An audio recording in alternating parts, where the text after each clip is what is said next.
أنت نور الله فجرا شنت بعد.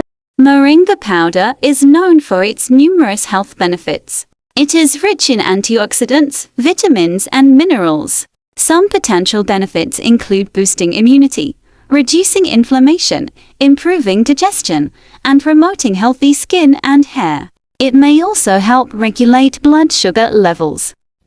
أنت نور الله فجرا شنت بعد العسر يسرا ربنا أعلاك قدرا يا إمام الأنبياء أنت في الوجدان حي أنت للعينين طي أنت عند الحوض ري أنت نور الله فجرا شنت بعد